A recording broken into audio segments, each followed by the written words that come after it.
우리 좌우에 계신 분들과 함께 인사 나누시겠습니다. 샬롬.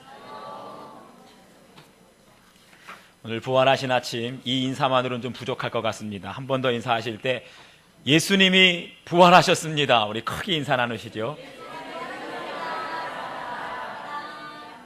이때 얼굴 찡그리시면 안 되는 거예요. 우리 다 같이 환하게 웃으면서 주님 부활하신 아침에 잠깐 기도하겠습니다. 주님 참 감사합니다. 무덤에 머물러 계시지 아니하시고 무덤 문을 여시고 부활하셔서 죄와 사망의 권세를 이기시고 영광을 나타내시니 감사합니다. 그 은혜, 그 영광, 그 생명이 이 시간 부활 아침에 예배로 나온 저희들에게도 부어지기를 원합니다.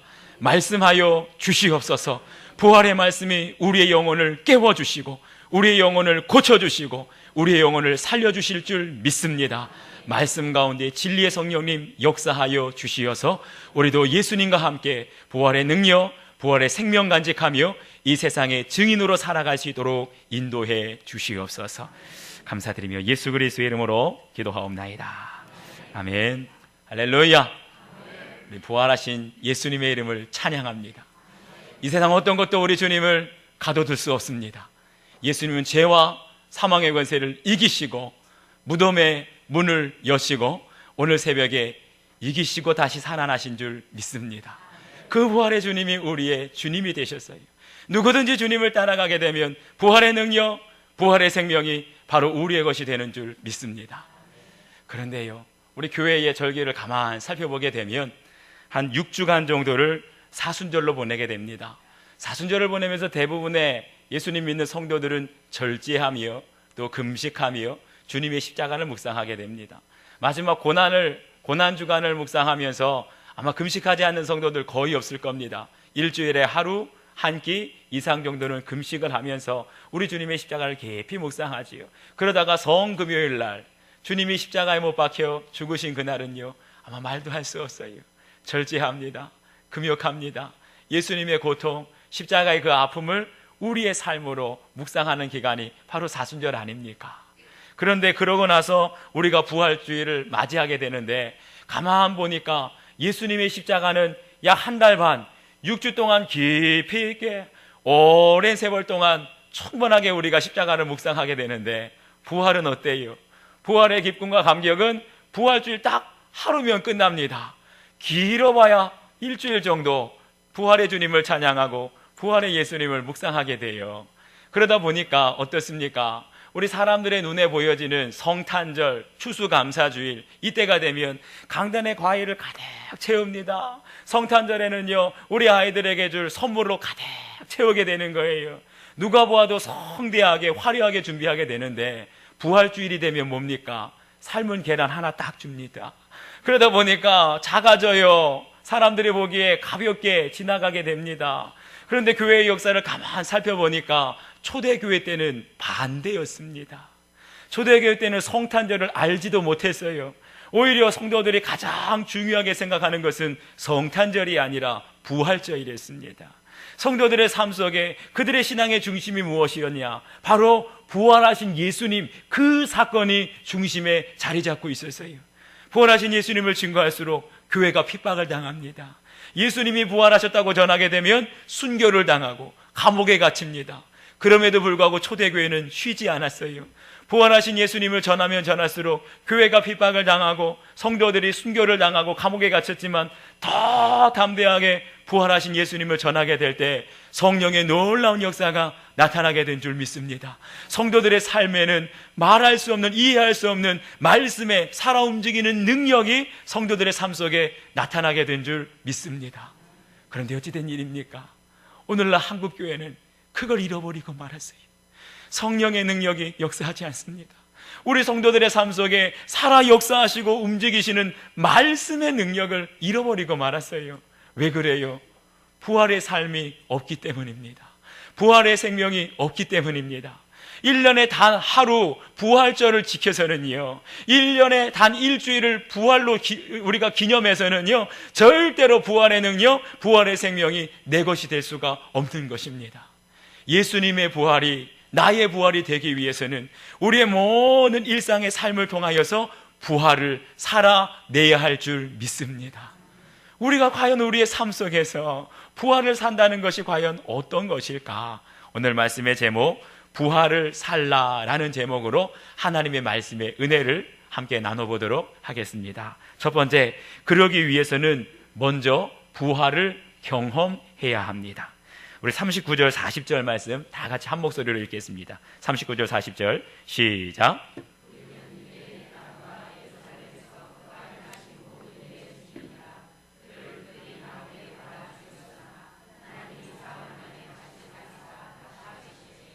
아멘.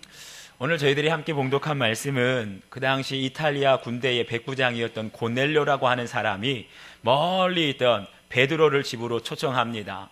그리고 자신의 집에 친척들과 친구들을 다 한 자리에 모아놓고 베드로에게 지금 설교를 듣는 장면입니다.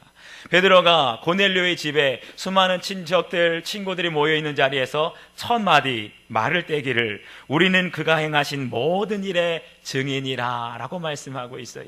여기서 증인이라는 말이 뭡니까? 지금 베드로가 설교하고 있는 이 내용은 자신이 지어낸 얘기가 아니라는 겁니다. 허탄한 얘기가 아니라는 거예요. 내가 지금 설교하고 있는 모든 말씀은 내가 직접 경험하고 내가 직접 목격한 사실만을 전하는 것입니다 라고 증거하는 거예요.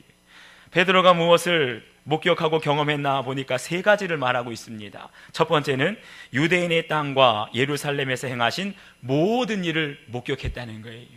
예수님께서 예루살렘과 모든 유대에서 행한 일이 무엇입니까? 병든 자를 고치셨습니다. 귀신 들린 자에게서 귀신을 쫓아내셨습니다. 많은 무리들이 있는 곳에서 천국 복음이 무엇인가를 말씀해 주셨어요. 이 모든 것에 대해서 베드로는 직접 내가 보고 경험했다라고 말합니다. 두 번째는 뭡니까? 대제사장들과 유대인들이 예수님을 십자가에 달아 죽인 것을 내가 직접 보았다라고 말합니다. 다시 말하면 예수님은 십자가에서 잠시 기절했다는 것이 아닙니다. 예수님이 십자가에서 죽은 척한 것이 아니에요. 마지막 순간에 아버지요 내 영혼을 아버지 손에 부탁하나이다. 그러면서 예수님에게서 영혼이 떠나가는 것을 직접 목격했다는 거예요. 그것을 말합니다. 세 번째는 뭡니까? 하나님이 사흘 만에 그 말씀하신 대로 예수님을 다시 살리시고 제자들에게 나타내신 것을 내가 직접 목격했다, 경험했다라고 말하는 거예요. 여러분, 지금 베드로가 지금 고넬료의 집에서 설교하면서 강조하는 것이 무엇입니까? 내가 여러분에게, 당신에게 지금 말하고 있는 것은, 증거하고 있는 것은 지어낸 이야기가 아니라 오직 100% 사실입니다. 팩트만을 내가 당신에게 지금 말하고 있다는 거예요. 담대한 기독교라는 책을 쓴 마틴 로이드 존스 그 목사님의 책을 보면 이런 말이 나옵니다. 요즘 들어서 많은 사람들이 성경에 기록된 내용 중에서 사실 여부는 중요하게 생각하지 않고 다만 성경의 내용 중에서 종교적인 교훈, 종교적인 가치만 받아들이겠다 하는 사람들이 늘어난다는 겁니다. 다시 말하면 창세기 1장 1절을 보면 어떻게 말씀합니까? 태초에 하나님이 천지를 창조하시니라. 그런데 이것이 사실인지 아닌지 나는 중요하게 생각하지 않겠다는 거예요.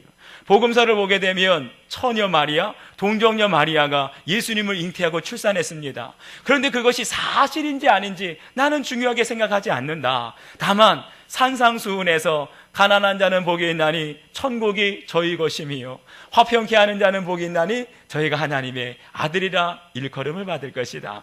나는 이런 원수를 사랑하라. 먼저 그의 나라와 그의 의를 구하라. 그리하면 이 모든 것을 너에게 더하시리라. 예수님의 가르침만 받겠다는 거예요. 그 교훈, 종교적인 가치 있는 교훈만 내 유익을 위해서 받아들이겠다는 거예요. 이런 사람들에게는 예수님께서 부활하셨다, 이것이 사실인지 아닌지는 나에게는 상관이 없다는 겁니다.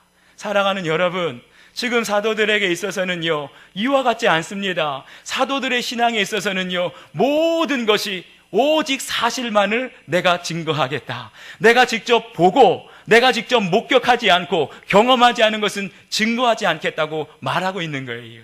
사도들에게 있어서 예수님이 부활하신 것은 단순한 믿음의 문제가 아닙니다. 이것은 사실의 문제예요. 100% 사실로 예수님이 부활하셨다는 거예요. 할렐루야. 우리가 성경에 있는 모든 내용을 사실로 받아들이는 사람과 그냥 이것은 단순히 사람들이 지어낸 거야, 믿음의 문제야, 이런 사람들의 신앙은요 천지 차이가 있습니다. 예수님께서 부활하셔서 제자들이 갈릴리 바다에서 물고기 잡고 있을 때 찾아오셨습니다. 그들에게 직접 숯불을 피우시고 생선을 구워 드신 것, 이건 사실이라는 거예요. 뿐만 아니라 제자들이 십자가에 돌아가신 예수님을 등지고 멀리 도망가서 방에 문을 걸어 잠그고 숨어 있을 때 예수님은 잠겨있는 문을 열지도 않으시고 제자들 안에 들어오셨습니다.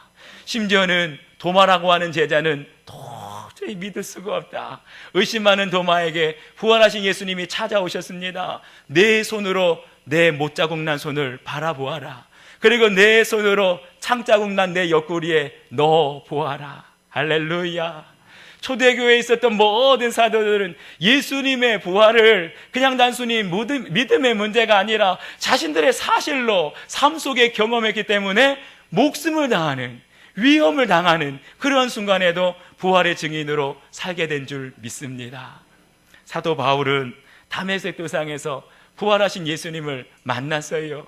그리고 나서 사도 바울은 완전히 새로운 사람으로 변화가 되어진 줄 믿습니다. 그 이전까지만 해도 교회를 핍박했습니다.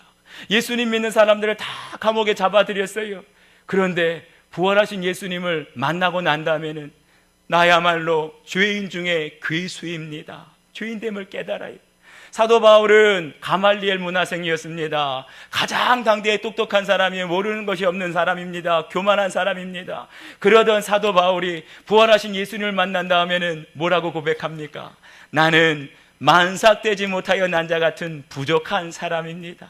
부활하신 예수님을 만난 사람은 누가 말하지 않아도 스스로 겸손해지는 줄 믿습니다. 교만한 사람은 절대로 사람들의 말을 듣지 않아요. 누군가의 말을 들어서, 배워서 겸손해지는 사람은 없습니다. 그런데 참 이상하지요. 부활하신 예수님을 만나게 되면 내 안에 죄를 깨닫게 되는 겁니다. 내가 지금까지 살아오면서 얼마나 부끄러운 인생을 살아왔는지 그것을 깨닫게 될 때 누구의 말에 의해서가 아니라 주님을 만나고 주님을 경험하게 되면 스스로 낮아지고 겸손한 인생이 되는 줄 믿습니다. 그런 의미에서 보게 되면 부활하신 예수님을 만나지 않고 경험하지 않은 사람은 아무리 교회에 나온다 할지라도 진정한 그리스도인이 아닙니다. 비록 내가 사순절에 금식을 하고 비록 내가 사순절에 십자가를 묵상한다 할지라도 내 신앙에 십자가밖에 없으면은요, 그런 사람은 율법적인 신앙이 될 수밖에 없는 거예요. 율법적인 신앙은 남을 비난합니다. 남을 판단하고 정죄하는 거예요. 그런데 부활하신 예수님을 경험한 사람에게는 은혜가 있는 줄 믿습니다. 은혜의 사람으로 변화되게 되면 다른 사람의 죄와 허물을 덮어줍니다. 그 사람에겐 진정한 겸손이고 용서가 있는 줄 믿습니다. 성경에 기록된 모든 사람들 중에 부활하신 예수님을 만나서 변화되지 않은 사람은 단 한 사람도 없는 거예요. 누구든지 부활하신 예수님을 만나게 되면 이전의 내 모습은 다 벗어버리고 새 사람으로 변화되는 줄 믿습니다. 사랑하는 여러분, 부활절 아침에 주님 앞에 나온 저와 여러분에게 우리 주님께서 묻고 있습니다. 너는 부활하신 예수님을 만났느냐고. 간절히 바라기는 부활하신 예수님을 다른 사람의 이야기로가 아니라 바로 내 삶 속에 모시어드리고 내 삶 속에 부활하신 주님을 경험할 수 있는 여러분들 되시기를 주님의 이름으로 축원합니다. 부활하신 주님을 경험하게 될 때, 만나게 될 때 성경에 있는 모든 말씀들이 깨달아지는 거예요. 그럴 때 비로소 영적인 세계가 열려지는 겁니다. 똑같이 설교의 말씀을 들어도 어떤 사람들은 그 말씀이 살아서 움직이고 역사하고 내게 주시는 말씀으로 받아들여지게 되는데, 어떤 사람은요, 말씀을 들어도 밍숭맹숭, 아는 듯 모르는 듯, 뜨뜻한 듯 미지근한 듯, 그러한 삶이 있습니다. 얼마나 답답한지 몰라요. 사랑하는 여러분, 언제까지 그런 답답한 신앙생활을 하시겠습니까?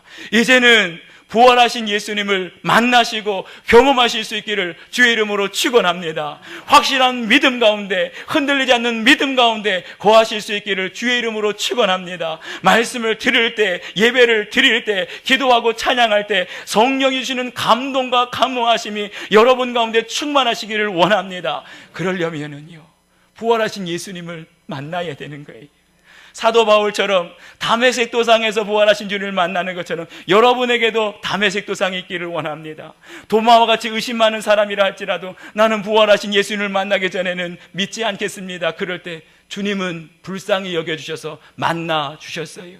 주님의 못자국 난 손을 만져보시기를 원합니다. 창자국 난 그 옆구리에 손을 넣어보시기를 바랍니다. 그래서 우리의 삶 속에 부활하신 주님을 만나고 경험하고 주님의 증인으로 살아가시는 여러분들 되시기를 주의 이름으로 축원합니다.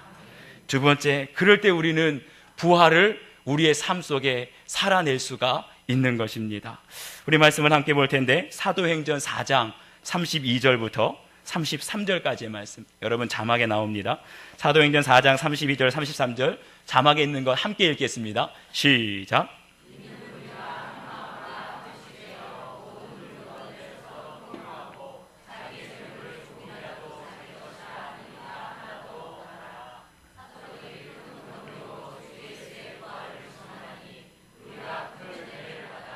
아멘. 사도행전의 말씀을 보게 되면 초대교회의 모습이 나오게 되는데, 이 모습은 바로 부활신앙, 부활을 경험한 사람들의 모습이 어떻게 나타나는지 구체적으로 보여주고 있습니다. 숭실대학교의 기독교학과를 담당하는 김회권 교수님이 예수님의 부활에 대해서 아주 중요한 말씀을 하셨는데, 예수님의 부활은 역사적으로 증명할 수 없는 사건으로 남아있다, 이렇게 말하고 있어요. 다시 말하면 예수님의 부활을 증명할 수 있는 과학적이고 역사적인 어떤 유물이나 자료가 단 하나도 남아있는 것이 없다는 거예요. 다시 말하면 예수님의 부활을 증명하기 위해서는 어떻게 되느냐, 기존의 역사적인 방법, 과학적인 방법으로는 할 수 없고 전혀 다른 방식으로, 전혀 새로운 방식으로 예수님의 부활을 증명해내야 된다는 거예요. 여기서 가장 중요한 게 무엇이냐, 예수님의 부활을 증거하게 될 그 증인들의 삶의 역량이 어떠냐에 따라서 그것이 확실해질 수도 있고 불확실해질 수도 있다는 거예요. 사랑하는 여러분, 예수님의 부활을 전혀 알지도 못하고 믿지도 못하는 사람들에게 우리가 예수님의 부활을 증거하게 될 때 가장 중요한 것은 신빙성 있는 진술입니다. 그런데 이 진술, 우리의 말보다 더 중요한 것은 무엇입니까? 예수님, 부활하신 예수님을 확실하게 만났다고 하는 그 증인들의 구별된, 변화된 삶이야말로 우리 믿지 않는 사람들에게 예수님의 부활을 증거하게 될 줄 믿습니다. 그런 면에 있어서 오늘 초대교회에는 예수님의 부활을 경험한 확실한 증거가 있었어요. 그것이 무엇입니까? 바로 유무상통. 성경에 말하기를 초대교회 모든 성도들은 모든 물건을 서로 통용하고 자기의 재물을 자기의 것이라 하는 사람이 없었다는 겁니다. 그런데 모든 물건을 함께 통용하고 내 돈을, 내 재산을 내 것이라고 주장하지 않았던 그 근거가, 배경이 무엇인가 보니까 놀랍게도 성경은 그 다음에 이렇게 말합니다. 큰 권능으로 예수의 부활을 증언하였다. 다시 말하면 초대교회 모든 성도들에게는 예수님의 부활하셨다는 흔들리지 않는 믿음이 있었습니다. 예수님의 부활을 삶 속에 경험했던 거예요. 그렇기 때문에 그 당시에 어떤 사람도 할 수 없는 것처럼 내 돈을, 내 재산을 팔아서 가난한 사람들에게 나눠줄 수 있는 거예요. 내 것을 내 것이라 주장하지 않고 마음대로 필요한 대로 갖다 쓰십시오. 할렐루야. 사랑하는 여러분, 이게 현실적으로 가능한 일입니까? 불가능한 일입니까? 이건 도저히 일어날 수 없는 일이에요. 우리의 삶 속에 내가 피땀 흘려 모아놓은 돈을 어떻게 당신 필요에 따라서 마음대로 갖다 쓰십시오? 이건 비현실적인 일입니다. 어쩌면 성경을 읽는 사람들은, 불신자들은 이렇게 말할지 몰라요. 어떻게 그런 일이 있을 수 있습니까? 사랑하는 여러분, 바로 여기에 부활의 생명이 있고 부활의 능력이 있는 줄 믿으시기를 바랍니다. 부활신앙 자체가 우리의 현실을 거슬러 올라가는 거예요. 이 땅에는 모든 사람들은 죽지 않기 위해서, 좀 더 오래 살기 위해서 발버둥 치지만 부활을 믿는 우리들은 어떻습니까? 죽음을 두려워하지 않는 사람들입니다.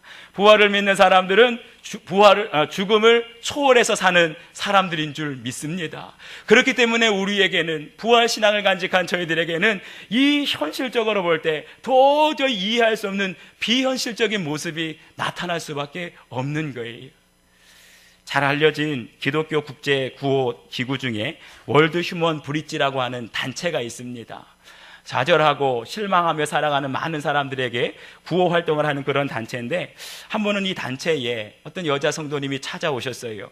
그리고 1억 4천만 원이라고 하는 큰 돈을 기부하겠다고 찾아왔습니다. 사연을 들어보니까 그 1억 4천만 원이라고 하는 돈은 아들이 있었는데 이 아들이 교통사고를 당해서 갑자기 죽고 보험금으로 받게 되었다는 겁니다. 아들의 보험금으로 1억 4천을 받게 되었는데 이 돈을 어떻게 사용하면 아들의 희생이 헛되지 않을까 부부가 고민하다가 이 월드 휴먼 브릿지라고 하는 구호단체에 기부금으로 전달하게 되었다는 거예요. 사랑하는 여러분, 만약에 우리의 자녀가 사고를 당해서 보험금을 받았다면 그 보험금은 무엇입니까? 아들의 생명 아닙니까? 그 생명을 어떻게 쓸 수 있겠어요? 단 한 푼도 사용할 수 없을 텐데 아들의 생명과 같은 이 보험금을 내가 알지도 못하고 전혀 만나지도 못했던 누군가를 위해서 나누어 줄 수 있는 것, 그것이 바로 부활의 생명이고 부활의 삶인 줄 믿습니다. 믿지 않는 사람들은 이해를 못하는 거예요. 어떻게 그런 일이 있을 수 있냐고. 그런데 이 한 사람의 기부를 통해서 50대 가장에게 약 8천만 원의 기부금이 전달되었는데 그 50대 가장은요, 친구의 공장에 도움을 주러 갔다가 갑자기 화재가 크게 일어나는 바람에 전신에 화상을 입고 눈에까지 화상을 입어서 각막 이식 수술을 받을 수밖에 없는 가장이었습니다. 실직을 하게 되고 가정의 경제가 위태로운데 바로 그 절망 속에 있는 가정에 이분의 그 기부금이 전달되었다는 거예요. 무엇입니까? 예수 그리스도의 부활로 말미암아 절망 가운데 있는 한 사람에게 산 소망을 전해주게 된 줄 믿습니다.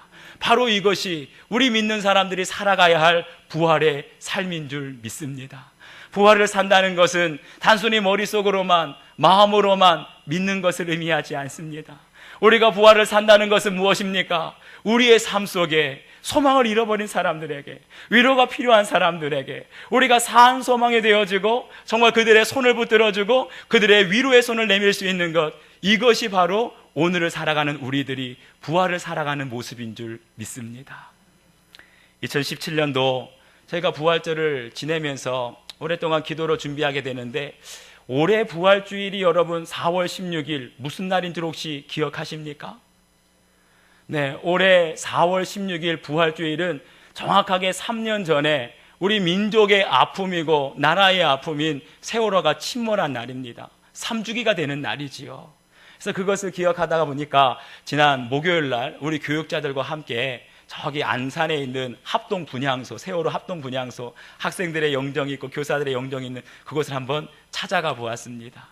저는 3년 전에 안산에 있었기 때문에 그곳에서 합동 분향소를 찾아간 적이 있었는데 3년 전까지만 해도요, 그곳에 전국 각지에서 밀려드는 그 조문객들로 인해서 정말 발 디딜 틈이 없었습니다.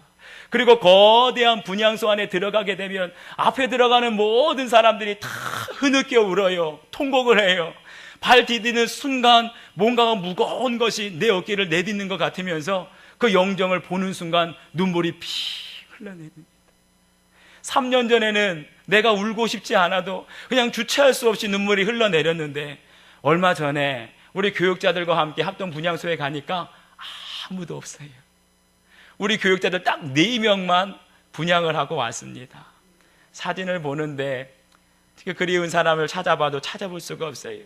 그런데 그 앞에 보니까, 영정들 앞에 보니까 불과 며칠 전에 학생들을 찾아간 부모님들의 편지, 그리고 친척들의 편지, 심지어는 세월호에서 살아남아서 이제 대학교 1학년이 된 친구들의 편지, 그 편지들이 남아있더라고요. 그 편지들을 보니까 이런 말이 남아있어요. 보고 싶다. 오늘따라 미치도록 네가 보고 싶다. 이런 편지가 있고요. 또 거기에서 이런 자료를 또 하나 가져왔습니다. 그 학생들의 부모님들이 어떤 시, 화, 그림을 그려서 전시회를 하게 되는데, 거기에 보니까 정차웅 엄마가 이런 편지를 남겼어요. 아들, 엄마 꿈속에 한 번만 와줘. 보고 싶다는 것이지요. 그리고 편다인 엄마는 이렇게 말합니다. 눈물이 또 쏟아진다. 그곳에서는 꼭 네 꿈을 이루며 행복하기를 바래. 조은정 엄마는 이런 편지를 씁니다. 은정아, 사랑하는 엄마 딸, 짧은 인생을 엄마의 딸로 살아줘서 고마워. 이런 편지들을 계속 읽다 보니까요, 어느새 눈시울이 붉어지는 것 같아요. 그러면서 합동 분향소를 더벅더벅 나오게 되는데, 제 마음속에 계속 끊임없이 던져지는 질문이 하나 있었습니다. 과연 이런 민족의 슬픔을 당한 오늘 4월 16일 부활 주일에 우리 믿는 사람들, 예수님의 부활을 믿는 사람들이 부활을 살아간다는 것이 과연 무엇입니까? 이것을 계속 제가 고민하면서 기도하고 있는데 어제 저녁이었어요. 저는 이미 설교를 준비를 다 마쳤습니다. 다 끝냈어요. 그런데 어제 저녁에 생각하지도 못했는데 제 핸드폰으로 누군가가 어떤 사연을 보내줬습니다. 그게 뭐냐 하면 세월호에 사랑하는 하나밖에 없는 아들, 우리 창현이라고 하는 그 아들을 잃어버린 창현이 어머니의 사연이었습니다.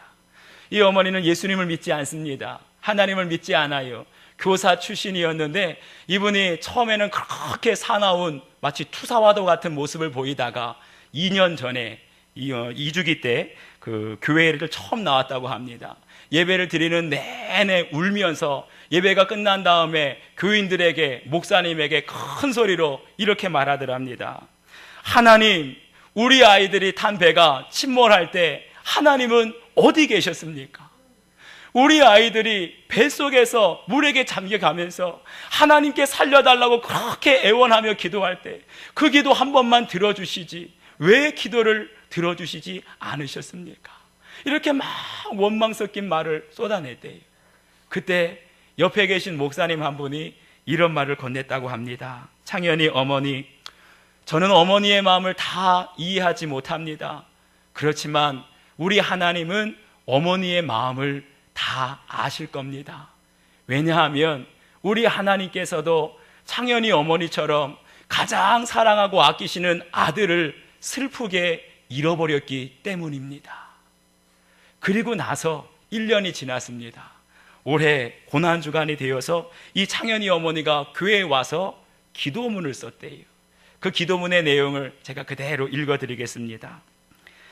2000년 전 오늘 낮 12시부터 오후 3시까지 3시간 동안 어둠이 걷히고 성소 휘장이 찢어지고 땅이 진동하고 바위가 터진 것을 읽을 때 사랑하는 아들을 잃은 부모의 아픔을 느끼게 되었습니다.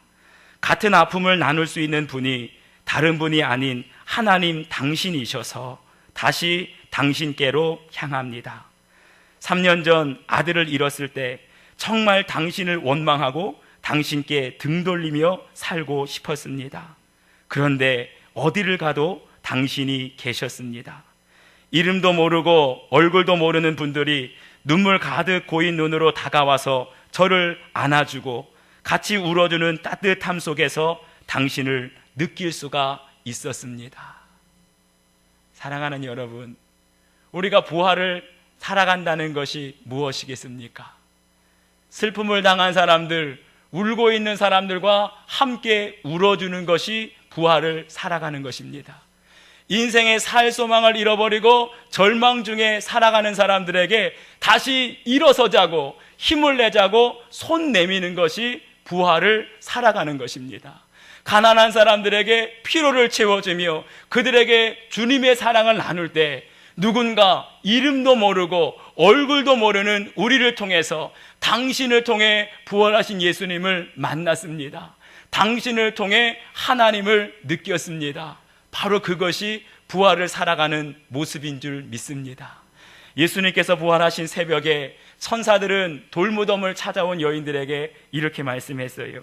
그는 여기 계시지 않고 너에게 말씀하신 대로 갈릴리로 먼저 가셨느니라. 아멘. 여기서 갈릴리는 어떤 것입니까? 갈릴리는 그 당시에 가장 소외되고 비천한 사람들이 살던 곳이에요. 가난한 사람들, 인생의 슬픔을 안고 살아가는 사람들이 살고 있는 것이 갈릴리였습니다. 부활하신 예수님께서 갈릴리로 가장 먼저 달려가셨다는 것은 무엇입니까? 내가 그들을 위로하리라. 내가 눈물 흘리는 사람들의 눈물을 닦아주리라. 내가 절망 가운데 쓰러져 있는 사람들의 손을 내밀어 일으켜 세워주리라. 바로 그것이 부활의 삶을 살아가는 모습인 줄 믿습니다. 사랑하는 여러분, 오늘 우리 성가대가 너무나 아름다운 찬양을 드렸어요. 주님의 부활을, 예수님께서 사망 권세에 이기시고 부활하셨다는 것을 크게 찬양했는데 이보다 더 큰 울림이 있는 찬양이 무엇이겠습니까? 아직도 슬퍼하는 이웃들에게, 아직도 절망 속에 살아가는 이웃들에게 이제 예수님께서 부활하셨습니다. 그 부활의 삶을 여러분과 함께 나누겠습니다. 우리가 이와 같이 이웃들의 위로가 되어주고 이웃들에게 소망을 주며 이웃들의 손을 붙잡아 줄 때 우리를 통하여서 모든 사람들이 절망을 딛고 부활의 삶을 살게 될 줄 믿습니다. 우리 오늘 주신 말씀을 기억하시면서 이 시간 함께 기도하기를 원합니다. 주님께서는 우리들이 더 이상 빈 무덤 가운데 머물기를 원치 않습니다. 슬픔 가운데 절망 가운데 머물기를 원치 않습니다. 이제는 일어나서 부활을 전하라고, 부활의 증인으로 살아가라고 말씀하십니다. 그러려면 우리의 삶 속에서 부활을 살아내야 합니다. 주여, 우리도 주님의 모습을 따라 부활의 능력을 더 있게 하여 주시고 부활하신 주님을 만나게 하여 주셔서 이 세상의 슬픔 속에 살아가는 사람들, 절망 속에 살아가는 사람들에게 부활하신 주님을 나타내고 보여주고 간증할 수 있도록 인도해 주시옵소서. 우리 간절한 마음으로 기도하겠습니다. 아버지 하나님, 아버지 하나님, 고맙습니다. 오늘도 우리의 삶을 통하여서 주님의 살아계심을 나타내고 이 땅의 절망 가운데 아직도 무덤 속에서 슬퍼하며 주님을 원망하며 살아가는 사람들에게 이름도 없이 얼굴도 알지 못하지만 우리의 삶을 통하여서 살아계신 하나님을 나타내기를 원하고 우리의 삶을 통하여서 부활하신 예수님을 나타내기를 원하시는 줄 믿습니다. 주여, 부활하신 주님을 만나지 않고는 우리가 변화될 수 없습니다. 부활하신 주님을 경험하지 않고는 우리 안에 부활의 생명이 나타날 수가 없습니다. 주여, 오셔서 만나 주시옵소서. 주여, 우리가 변화되기를 원합니다. 우리의 교만한 모습을 벗어버리게 하여 주시고 우리의 냉랭한 모습을, 형식적인 모습을, 교만한 모습을 벌어버리게 하여 주시고 이제는 부활하신 주님과 함께 겸손하고 온유하고 주님 닮아가서 이 세상의 소망을 전하며 이 세상의 위로를 전하며 이 세상을 고치며 살아갈 수 있도록 인도해 주시옵소서.